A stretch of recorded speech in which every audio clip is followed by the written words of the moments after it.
Ika-22 kabanata.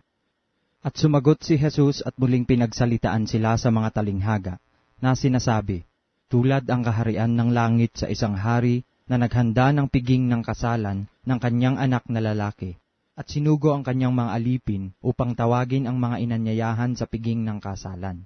At sila'y ayaw magsidalo. Muling nagsugo siya sa ibang mga alipin na sinasabi, sabihin ninyo sa mga inanyayahan, narito, inihanda ko na ang aking piging. Pinatay ko ang aking mga baka at mga hayop na matataba. At ang lahat ng mga bagay ay nahahanda na. Magsiparito kayo sa piging ng kasalan. Datapwat hindi nila pinansin at sila'y nagsiayon sa kanilang lakad. Ang isa'y sa kanyang sariling bukid, ang isa'y sa kanyang mga kalakal. At hinawakan ng mga iba ang kanyang mga alipin, at sila'y dinuwahagi, at pinagpapatay. Datapwat ang hari ay nagalit at sinugo ang kanyang mga hukbo.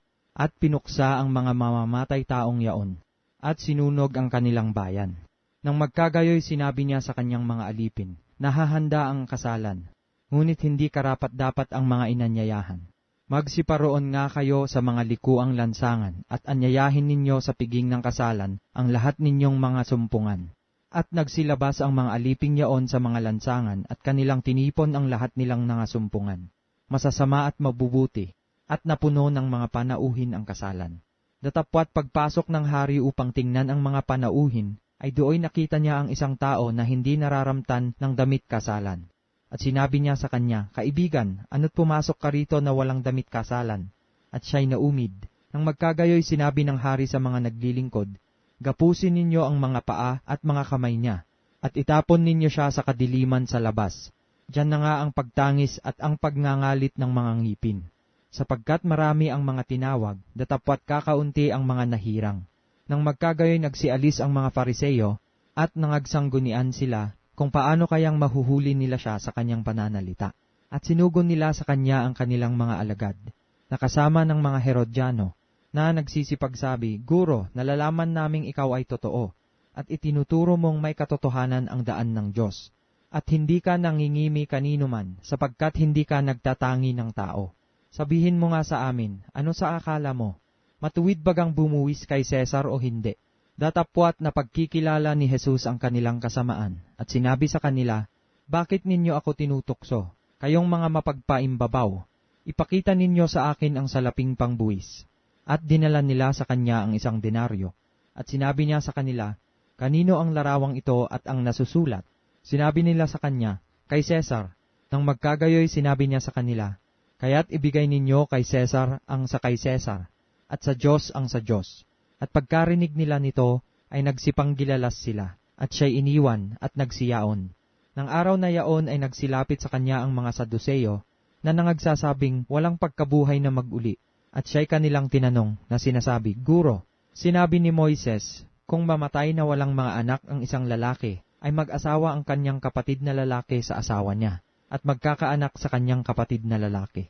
Nagkaroon nga sa amin ng 7 magkakapatid na lalaki, at nag-asawa ang panganay at namatay, at sapagkat hindi siya nagkaanak, ay iniwan niya ang kanyang asawa sa kanyang kapatid na lalaki. Gayon din naman ang nangyari sa pangalawa, at sa pangatlo hanggang sa 7. At sa kahuli-hulihan nilang lahat ay namatay ang babae. Sa pagkabuhay ngang muli, sino kaya doon sa 7 ang magiging asawa? Sapagkat siya'y naging asawa nilang lahat. Ngunit sumagot si Jesus at sinabi sa kanila, nagkakamali kayo sa hindi pagkaalam ng mga kasulatan, ni ng kapangyarihan man ng Diyos. Sapagkat sa pagkabuhay na maguli ay hindi na mga aasawa, ni mga papag-aasawahin pa, kundi gaya ng mga anghel sa langit. Datapwat tungkol sa pagkabuhay na maguli ng mga patay, hindi ba ninyo nabasa ang sinalita sa inyo ng Diyos, na nagsasabi, ako ang Diyos ni Abraham, at ang Diyos ni Isaac, at ang Diyos ni Jacob? Ang Diyos ay hindi Diyos ng mga patay, kundi ng mga buhay. At nang marinig ito ng karamihan, ay nangagtaka sa kanyang aral. Datapwat nang marinig ng mga Fariseyo na kanyang napatahimik ang mga Saduseyo, ay nangagkatipon sila. At isa sa kanila, na tagapagtanggol ng kautusan, ay tinanong siya ng isang tanong, upang siya'y tuksuhin. Guro, alin baga ang dakilang utos sa kautusan? At sinabi sa kanya, libigin mo ang Panginoon mong Diyos ng buong puso mo, at ng buong kaluluwa mo, at ng buong pag-iisip mo. Ito ang dakila at pangunang utos. At ang pangalawang katulad ay ito, libigin mo ang iyong kapwa na gaya ng iyong sarili. Sa 2 utos na ito'y nauuwi ang buong kautusan, at ang mga propeta. Habang nagkakatipon nga ang mga Fariseyo, ay tinanong sila ni Jesus ng isang tanong, na sinasabi, "Ano ang akala ninyo tungkol kay Kristo? Kanino bagang anak siya?" Sinabi nila sa kanya, "Kay David." Sinabi niya sa kanila, "Kung gayoy bakit tinatawag siya ni David na Panginoon?"